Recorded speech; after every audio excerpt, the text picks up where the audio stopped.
church thing, well, for a long time. Week after week after week. You know, this church has been holding services for over 200 years. Sunday after Sunday after Sunday. Some of us have been going to church for years. Others have been going for decades. Maybe even more than just decades. And what we do when we go to church is that we sit in these nice pews, which are very comfortable, I have to say. And we listen to the liturgist. We may sing some songs. We may listen to a sermon, and hopefully we won't fall asleep during it. We give a tithe. We give a gift to God. We pray prayers. And then afterwards, we go downstairs for coffee hour.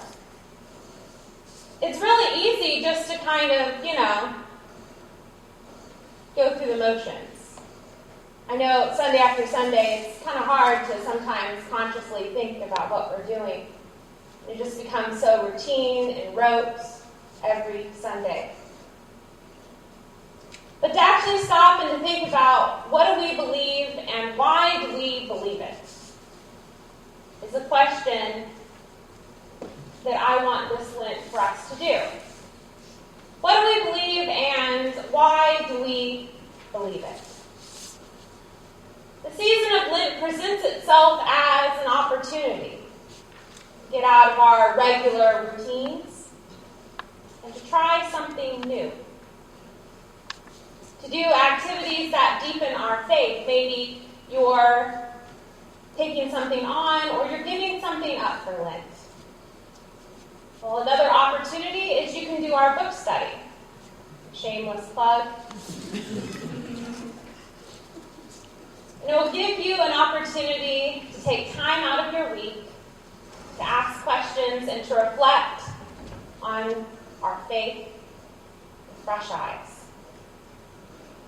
My main objective in doing this book study, I think I should disclose, just like a professor would disclose what their main objectives are for their class. Well, here are mine, and for this sermon series.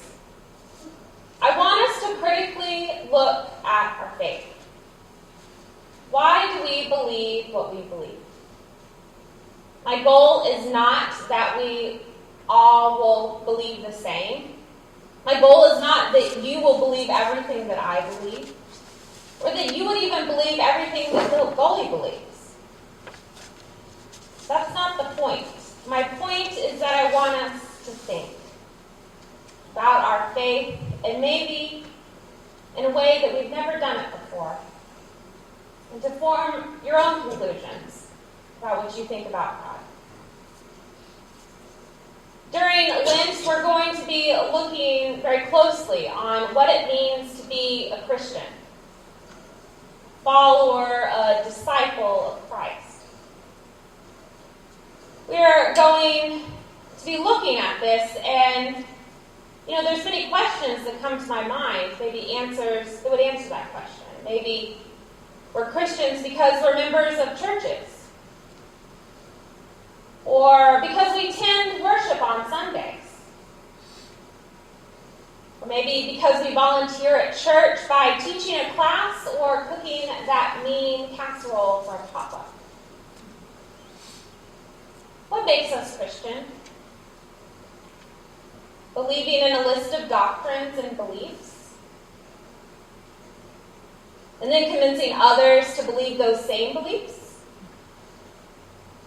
What makes us Christian? The t-shirts we wear? The music we listen to? The bumper stickers on the back of our cars? Maybe being Christian means that we're just really a nice person. Some of those answers sound pretty legit, especially saying that I am a Christian because of what I believe. There seems nothing wrong with that, does it? A lot of churches believe that what they believe is directly linked to being a Christian. Like our old church creed says, the Nicene Creed, I believe in Jesus Christ, God's only Son, who was born of a virgin, crucified, died, and was buried, in 3 days rose again.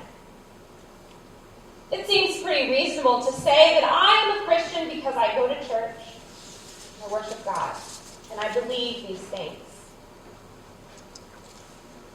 Well, the big elephant in the room is, what does Jesus say about all this? And I guess if Jesus was here, we could ask him, but he's not. At least not in the physical form. So we have to look at his writings. What did he say?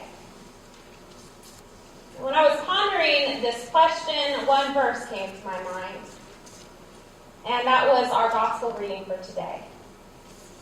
When we see this verse in the Gospel of John,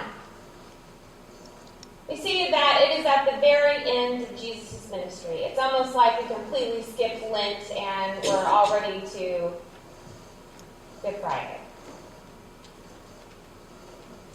Well, right before Good Friday, when him and his disciples celebrated the last Holy Supper together, Passover. And after Jesus had washed their feet, he told them these very, very important words. Jesus gave them instructions that they need to follow, saying, I give you a new commandment, that you love one another. Just as I have loved you, you also should love one another.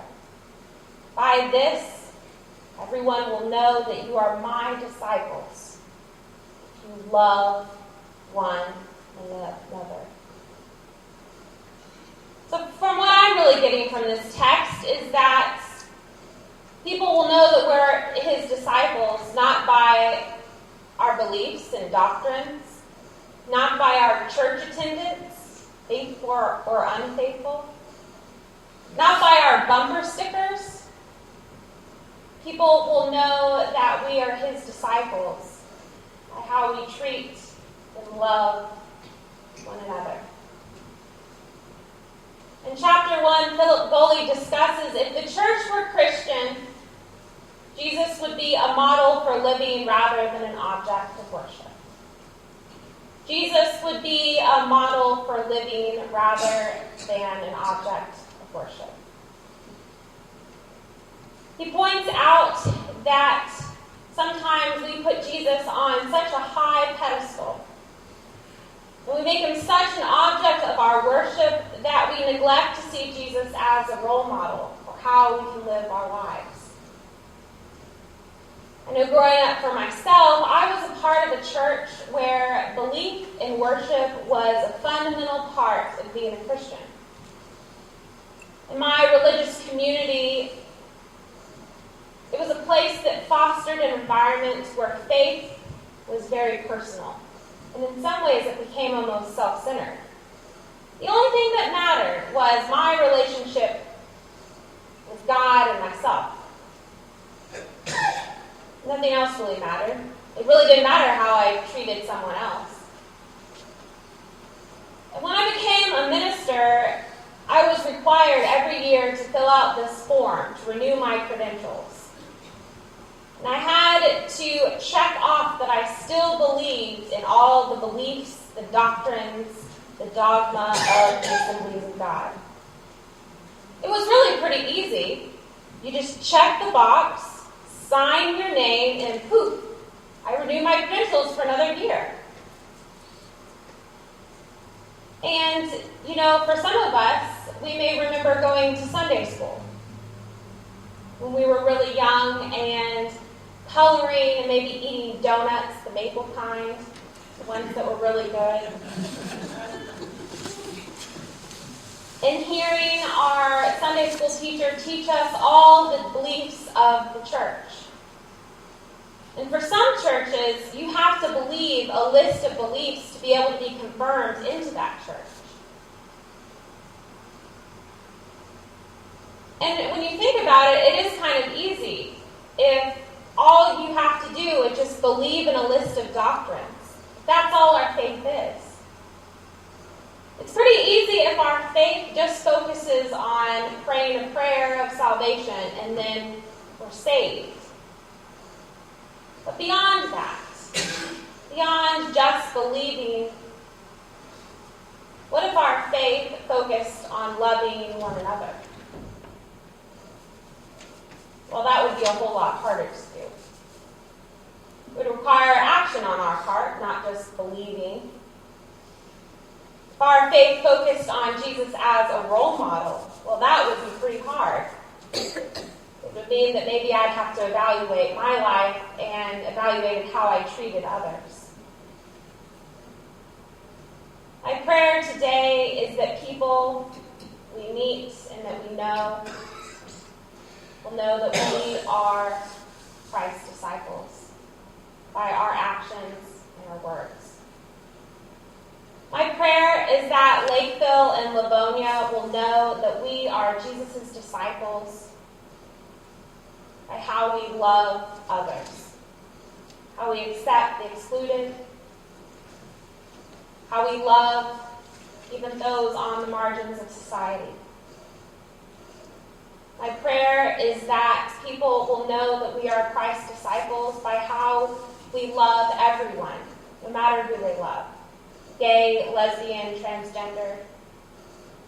My prayer is that people will know that we are Jesus' disciples by how we love and strengthen the weak, how we care for our elderly, visiting them and being a friend to them in their time of need. My prayer is that people will know that we are Jesus' disciples by how we care for the sick and the injured among us, speaking prayers of healing over them. My prayer is that our schools and our students would know that you guys are disciples of Jesus by how you love one another, by how you even love the kid who everyone picks on, even the unpopular one. Jesus, may we remember that you are a model for living.